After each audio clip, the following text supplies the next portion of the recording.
Ay, video pala ito. Sa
See the light you gave and the blood you shed, and we remember your wondrous love. You gave your body, you shed your blood. Yes, we remember your wondrous love. You gave your body, you shed your blood. Brothers and sisters, the law of the Lord declares, the law of the Lord declares that there can be no redemption without the shedding of the blood. Remember what happened in the Old Testament, na kapag merong dugo doon sa pinto, yung mga Israelita, hindi namamatay ang kanilang mga panganay. Pero yung mga Egyptian na inilagay na walang dugo sa pinto, namatay sila. Itong ubas na ating iinumin ay simbolo sa dugo ng Panginoon. They symbolize the blood of Jesus who was shed for our redemption. Remember that we are redeemed by the blood of Jesus. Without the shedding of the blood of Jesus, there can be no redemption. We praise God because the blood of Jesus is precious, without blemish, and has power to forgive us, to cleanse us from our sins and iniquities. Let us drink from this cup, praying that the Lord may give us make us worthy. Let us pray, Father, continue to make us worthy as we drink from this cup. In Jesus' name, amen. Amen. In the same way, after supper, he took the cup, saying, "This cup is the new covenant in my blood. Do this whenever you drink it, and remembrance of me." Let us drink from the cup. For whenever you eat this bread and drink from this cup, you proclaim the Lord's death until He comes. Let's continue to proclaim the Lord's death until the second coming of Jesus. Let's lift our Amen. hands. Let us lift our hands. Let us rise our hands as we sing doxology. Praise God. Praise God from whom all blessings flow. Praise Him, all creatures here below.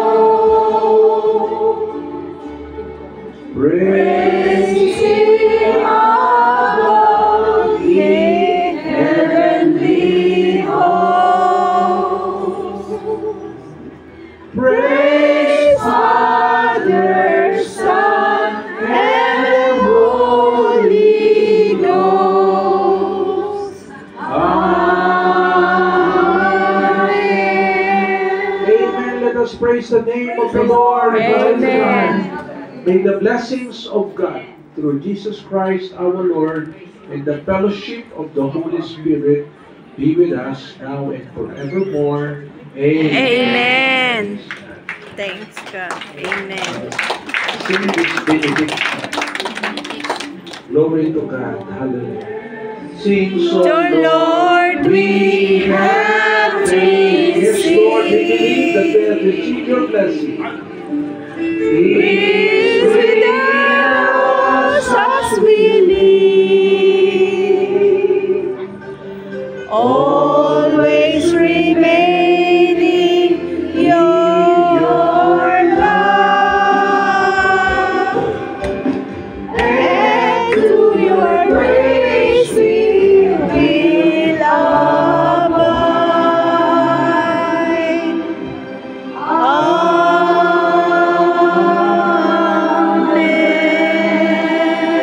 Amen. Let us greet one another in the love of Christ and speak Amen. blessings to everyone. Praise God the bless Lord. you. Amen. Praise God. God bless you. Amen. Praise the Lord. We thank the Lord for the blessing that He has given unto us. Salamat sa iyo, sa iyong kabutihan sa bawat isa sa amin. Narito ang aming mga kaloob sa iyo. Tanggapin mo dakilang Diyos at aming hiling na kami ay gawin mong karapat-dapat sa aming mga pagkakaloob sa iyo. Gamitin mo ito sa malawakang pangangaral ng iyong mga salita sa iba't ibang bansa, across the world and across the people. Once again, Father, we are so thankful. This is our prayer in Jesus' name. Amen. Praise the Lord.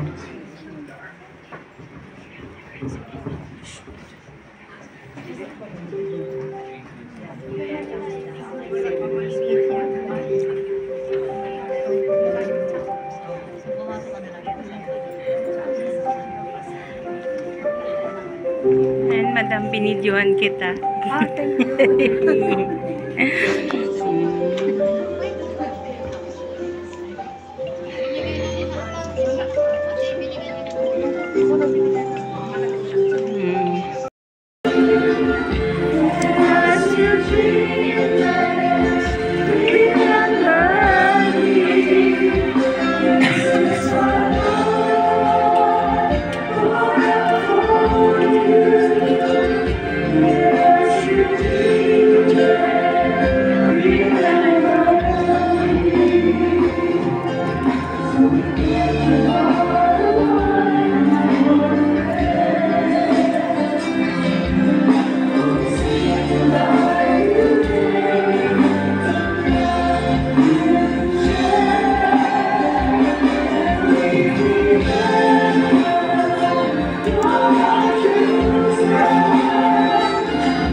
Kayo, also kayo. said, the Lord's Supper was established by Christ during His last supper on earth, and that is called the Holy Communion. This ordinance is very important in the church because it is the proof that we have our covenant with Christ through His death, resurrection, and the second coming of Christ. The bread that we are about to eat symbolizes the Word of God. This is also symbolized that each one of us is a member of the church. We compose of the body of Christ.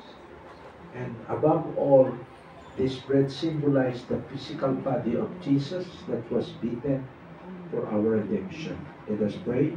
Father, continue to make us worthy as we eat this bread that symbolizes your body, your church, and the Word of God that we must accept and that we must live. This is our prayer in Jesus' name.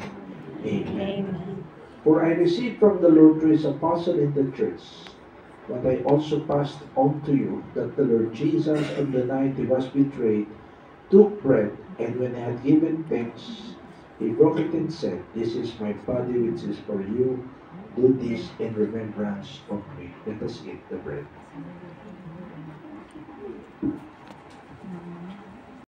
That you will not go home. You will not be going back to your places empty-handed. Amen. For sure the Lord will bless you. Amen. And I thank God for our guests, our visitors who are with us in this occasion. And I salute the pastors who are here. Si Pastor Edgar. Amen. And also our officers from Philippine Embassy. Amen. Yes, Lord. Consul po ba kayo? Isa sa mga opisyales. Okay, nagagalak tayo sa inyong presensya. You know, when we have, in every gathering that we have our fellow Filipino who came from embassy, it means we are represented. And we thank God that the Lord has blessed you to be here. Your presence this evening is a proof that you are already blessed by God. Amen. Ang inyong pag-upo ngayon dyan sa inyong upuan ay patunay na pinagpala na kayo ng Diyos. Amen. Amen? And our anniversary speaks about our theme, celebrating God's faithfulness. Sabihin nga ninyo, celebrating God's faithfulness. Celebrating God's faithfulness. The great reason why we have this celebration of the church is because of God's faithfulness. Amen. Do you believe that the reason why we keep on living, keep on fighting here in Egypt is because of God's faithfulness? Amen. Naniniwala ba kayo na kaya nandito pa rin tayo dahil ang Diyos ay tapat? By the way, how many of you believe that God is faithful? Amen. Amen. You may raise your hand. Do you Amen. believe that God is faithful? Of course. Amen. God bless you.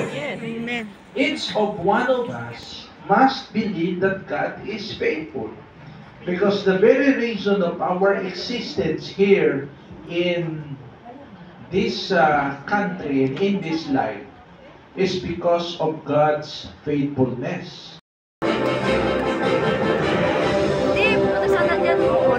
Praise the Lord. We request our beloved Bishop Ashley to please come forward and receive the flag of our appreciation.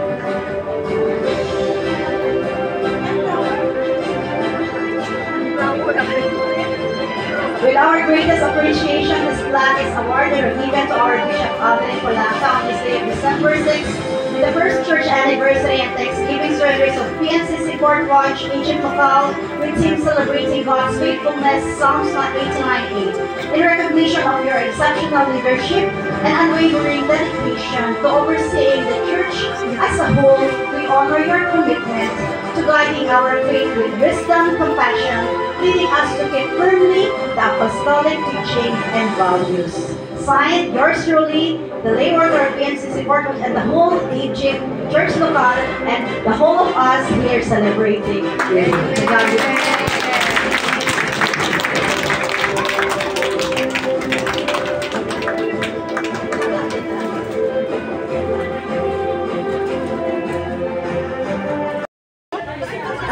Alam na natin yan. Halika. Saan pa kayo? Makaon tayo? Alam po, Halika ga. Mauna ka. Sige, oo. Hi, Victoria. Ay, dyan ka pala. Lamon time. Kaya ang bot sa imo da. Naman. Opo, ka na. Joy. Kanina pa kami. Oo, gani. Dari naman sa studio, pamula na sa harapan. Oo. Kadali lang. Happy Christmas. Sa'yo ang handaan. Kami ang kakain.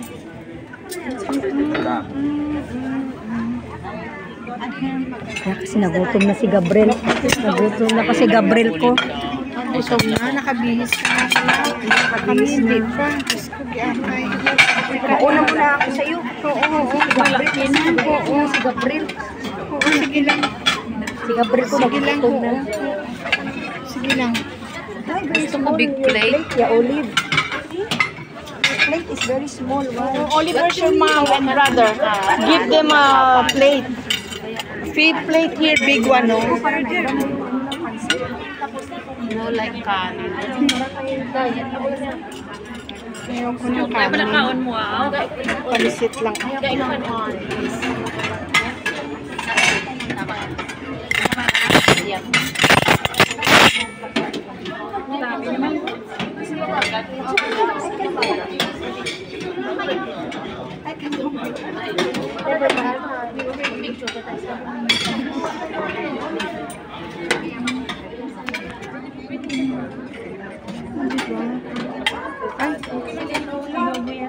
Ano naman yan? Ano yan?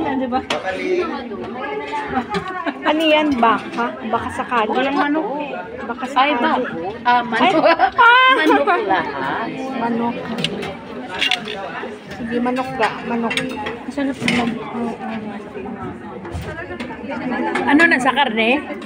Manok. Manok ka. Manok kita. Tapos pinipicturean mo yung mga tao maraming kinuha. Ito, maraming kinuha.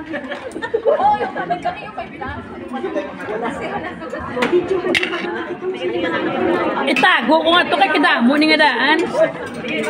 Dalawa lang. Ano ito? Manok din? Puro manok.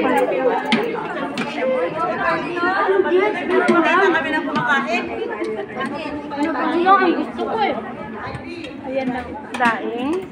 Hindi siya daing, prito lang. Prito. Hindi ko daing. Ano to? Prito, gali siya. Adobo? Oo. Kain ka lang ga, ha? Kuha ka lang. Ay! Ko. Nako, hindi na siya maano. Sarap kaya. Sweet. Aida, kumuha ka na ng sweet.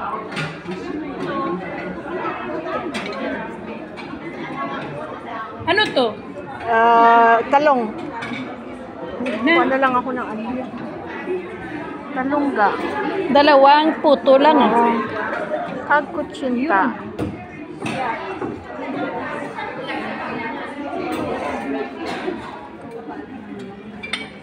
Saan ka kain, Aida? Aida, saan ka kain? Hindi, doon sa loob. Pwede ba? Oo. Doon tayo sa loob.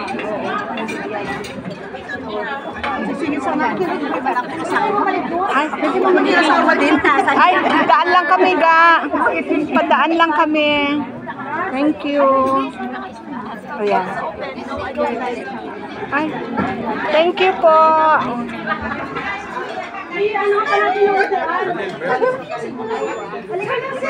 Ay, pakuha na kagad kayo. Sandali lang. Dali lang.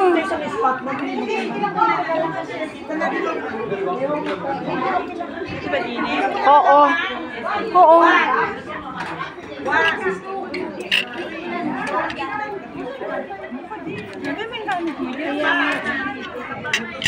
Baka mahulog.